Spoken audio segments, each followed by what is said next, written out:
오늘 말씀을 보면 너는 기도할 때 내 골방에 들어가 문을 닫고 은밀한 중에 계신 내 아버지께 기도하라. 은밀한 중에 보시는 내 아버지께서 갚으시리라. 이렇게 번역되어 있습니다. 2인칭 단수 대명사를 자꾸 넣기 싫어가지고 여기서 하나 뺀 것이 있는데 뭐냐면 내 골방에 들어가 너의 문을 닫고 입니다. 그러니까 2인칭 단수로 계속 너 하나를 강조합니다. 너는 기도할 때 사람들이 보이지 않는 너의 골방으로 들어가서 너의 문을 닫고 은밀한 중에 계시는 너의 아버지께 기도해라. 은밀한 중에 보시는 너의 아버지께서 갚으시리라. 굉장히 이상한 말이 되기 때문에 제가 마태복음서를 번역한 적이 한 번 있는데 고민하다가 여기서 중요한 건 홀로 너라고 하는 것을 생각하고 어색하지만 다 이 2인칭 단수대명사를 넣고 번역한 기억이 있습니다. 모든 사람에게는 다른 사람의 시선을 절대로 의식하지 않고 자기 혼자 서야 할 때가 있습니다. 그것을 예수께서는 골방이라고 표현하시고 주위 사람들의 시선을 차단해야 하기 때문에 너의 문을 닫으라고 그렇게 말씀해 주고 있습니다.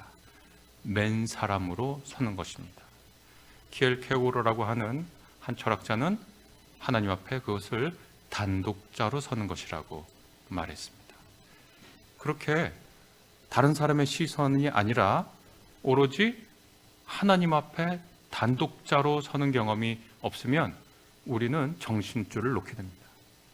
이상한 말을 하게 되고 돌아서서 나서 난 왜 그런 판단을 했는가? 난 왜 그것이 더 중요하다고 생각했는가? 라고 후회를 하게 되죠. 여기 계신 분들에게는 병원이 일상의 공간이겠지만 많은 환자들, 저같이 아플 때, 검진할 때 오는 사람들에게는 사실 이곳이 교회와 성당 비슷한 곳이 됩니다. 이유는 뭔가? 여기서는 정말 벌거벗겨지거든요. 그리고 정말 중요한 게 건강이었다는 걸 깨닫게 되거든요. 한 동영상을 봤습니다. 한 젊은 사람인데 다른 젊은 사람한테 이렇게 물어보는 거예요. 100억을 줄 테니까 받으실래요? 당연히 네, 받겠습니다. 그 두 번째 질문에 바라면서 이렇게 질문을 바꿉니다. 100억을 받는데 당신은 내일 아침에 일어나지 못합니다. 100억 받으실래요? 그거는 안 받겠다고. 100억보다 당신의 내일이 더 중요합니다. 그렇게 얘기를 했는데 바로 이 병원에서 환자로 온 사람들, 검진받으러 온 사람들은 수치 하나에, 당화 혈색소 수치 하나에 그 혈색소 수치를 해석하는 선생님들의 말 한마디에 아주 긴장하면서 내가 사실 이 몸뚱아리 하나가 이렇게 중요한 것이었나? 내가 평소에 쫓던 그 많은 것들이 별로 그렇게 가치가 있는 게 아니었구나라고 깨닫게 됩니다. 두 번째, 병원이 왜 교회와 성당과 같은 거냐면 일반인들에게요. 여기서는 나 혼자거든요. 주위에 가족이 있고 또 돌보시는 분들이 있어도 아픈 건 나고 내 아픔을 대신 아파줄 사람은 단 한 명도 없습니다. 어렸을 때 저도 아들 하나 딸 하나 키웠는데 키우면서 아프면 내가 대신 아파주고 싶지만 아무리 아들 딸을 사랑해도 절대로 대신 아파줄 수가 없습니다. 그러니 병원에 오면 너의 골방에 들어가서 너의 문을 닫고 은밀하게 모시는 너의 하나님께 기도하라 라고 하는 말이 실상 많은 일반인들에게는 병원이 곧 골방이 돼서 자기 삶 전체를 돌아봅니다. 그리고 정말 무엇이 중요했고 무엇이 중요하지 않았는지 판단하게 되고 내가 내 삶을 이루려고 이런 것 저런 것들을 다 내 삶에 갖다 붙였는데 실상 내 아픔을 대신 아파줄 사람은 한 명도 없구나를 절절하게 깨닫게 되죠. 기도라고 하는 것은 하나님 앞에서 내가 혼자구나, 그리고 내가 중요하게 여겼던 그것들이 사실상 아무것도 아닐 수 있구나를 고민하고 또 되돌아보는 자리입니다. 그런데 우리 오늘 간호국 주간이라 제가 이것저것 예전에 읽었던 글을 찾아봤는데 2015년에 읽었던 기사를 새삼스럽게 떠올리게 됐습니다. 그런데 이 병원에서 근무하시는 호스피스 병동에서 오래 일하셨던 영국의 한 간호사분인데 책도 한 2권 내시고 굉장히 영국에서 유명한 호스피스로 알려진 분인데, 이분이 70대에 스위스에 가서 이른바 안락사를 하기로 결정했다고 하는 소식이었습니다. 그런데 그분이 어디가 아픈가? 보통 수준의 약물 치료, 간헐적인 허리 통증, 약간의 이명 정도 외에는 굉장히 건강하고 남편과의 사이도 좋고 자식들이 자기 어머니 존경하고 그런 사람이었습니다. 그런데 이 페로우라고 하는 이 분, 2015년에 이미 생을 마감했는데, 이분은 왜 그런 결정을 하게 됐냐고 하는 인터뷰에서 늙는 게 싫어요 라고 대답했다고 합니다. 평생을 호스피스와나 의료 전문 간호사로 지냈는데, 이분은 많은 사람들이 죽어가는 그 모습을 보고서 이렇게 얘기합니다. 평생 나이 든 사람들을 돌보면서 항상 난 늙지 않겠다. 늙는 것은 재미없다고 생각해왔다. 늙는다는 것은 암울하고 슬프다. 끔찍하다. 나는 이제 막 언덕 꼭대기에 올랐다. 앞으로는 내려가기만 할 뿐 더는 좋아지지 않는다. 보행기로 앞길을 막는 늙은이가 되고 싶지 않다. 이렇게 더 읽어드릴 수는 있지만 아침에 이렇게 하면서 남편과 같이 스위스에 가서 남편하고 마지막 농담을 나누고 그 안락사를 하는 그 의사분과도 친절한 미소로 서로 주고받고 죽음을 택했다는 겁니다. 예수께서 이렇게 그 다음 줄에 말씀하십니다. 기도할 때 이방인같이 중언부언하지 말아라. 그들은 말을 많이 하여야 들으실 줄 생각하느니라.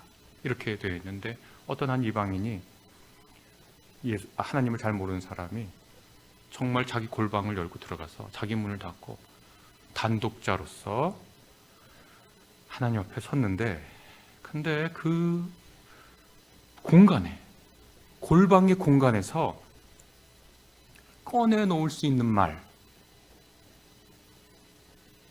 자기가 인생을 겪으면서 드러내고 싶은 말이 별 볼 일 없다면 그 골방은 오히려 우리의 삶을 악화시키는 공간이 될 겁니다. 이 페로우의 결정에 대해서 이러저러한 윤리적 논쟁을 하려고 제가 여러분에게 말씀드리는 것이 아닙니다. 그러나 여러분에게 말씀드리고 싶은 것 딱 하나는 뭐냐면, 골방에 들어가 우리의 문을 닫고 단독자로서 있을 때 우리는 우리의 가치로 우리의 생각을 매개하는 여러 언어들, 주제들, 토픽들, 그것들이 무엇이 되어야 하는지를 생각해 봐야 한다는 것이죠. 이방인들은, 예수께서 여기서 말씀한 이방인들, 진정한 신앙을 모르는 사람들은 하나님을 중언부언한다고 하는 것은 주문처럼 어떤 말을 하면 이 주문을 듣는 신이 그 주문에 걸려들어서 주문을 거는 사람이 원하는 바를 신적인 힘을 통해서 이루어줄 거라고 생각하는 사람들을 비판하는 그런 구절입니다. 이 구절이. 그러니까 골방에 들어가서 결국 한다는 거 하는 것은 골방 밖에서 자기가 간절히 원했던 자기의 가장 깊은 욕망을 골방까지 끌어들여와서 펼치고 있는 것이지요. 여기에는 기독교 신자도 있을 거고 기독교 신앙이 없는 분도 계실 겁니다. 저는 어떤 분들이든지 그 두 분들 모두에게 묻고 싶습니다. 여기서 어느 분 모두 한 번 다 단독자 골방으로 들어간 경험은 다들 갖고 계실 겁니다. 그런데 그 골방에서 무슨 말씀을 하실 수 있겠습니까? 혹은 무슨 말씀을 하셨습니까? 무슨 말씀이 가능하십니까? 내가 삶의 진실을 두고 내 삶의 진실을 드러내는 그 순간에 그 드러내는 우리 삶의 진실은 무엇으로 구성되어 있습니까? 오늘 예수께서는 본격적으로 기도의 말을 열기 전에 골방으로 들어가라고 말씀하시고 또 골방에 들어가서 입을 뗄 때 너의 삶의 진실은 무엇인가? 그 가치는 무엇인가? 목적과 의미는 무엇이고 너의 삶의 품격은 어디서 오는가? 너의 삶을 아름답게 하는 것은 무엇이라고 생각했는가를 물어오십니다.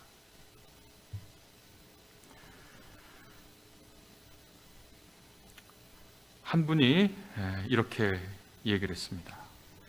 불치병에 걸렸다는 선고를 받았다고 생각해 보세요.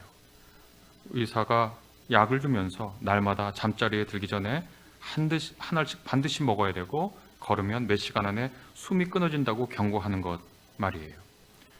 절대로 잊으면 안 되고 그랬다가는 반드시 죽을 테니 알아서 하라는 말 깜빡할 수 있을까요? 며칠씩 잊어버릴 수 있을 거예요. 잊어버릴 수 있을까요? 하라고 이렇게 되묻는 얘기인데요. 바쁘고 결정할 것은 많고 시급하고 여기저기 아우성치는 목소리들 앞에서 우리는 언제나 하루에 꼭 몇 분만이라도 우리의 골방으로 들어가야 할 겁니다. 그리고 그 골방에서 내가 무슨 말을 하는지를 자세히 성찰하면서 그 말들이 무엇인지를 돌아보고 그것이 우리와 나와 우리의 의미와 품격과 아름다움과 정말 관련되어 있는지를 찬찬히 살펴보는 그런 기도의 시간이 우리에게 필요하지 않은가? 예수께서는 오늘 말씀을 통해서 그 말씀을 하고 계십니다. 8절에 보면 그러므로 그들을 본받지 말라. 구하기 전에 너희에게 있어야 할 것을 하나님 너희 아버지께서 아시느니라. 어떤 분은 이 구절을 보고 왜 그럼 우리가 기도하나요? 이렇게 묻더라고요. 하나님이 다 아시는데 네, 그렇습니다. 기도는 하나님 뻔히 아시는 것을 우리가 얘기할 필요가 없는 자리죠. 그곳은 골방이고 그 골방에서 우리의 삶의 노래가 무엇인지를 확인하는 그 시간이 더 중요할 수 있으니까 말이죠. 기도하겠습니다.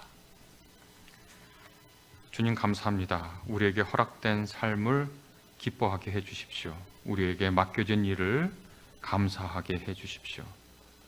우리의 숨이 찬양이 되고 우리의 힘이 주님의 말씀으로부터 나오기를 간절히 원합니다. 예수님의 이름으로 기도합니다.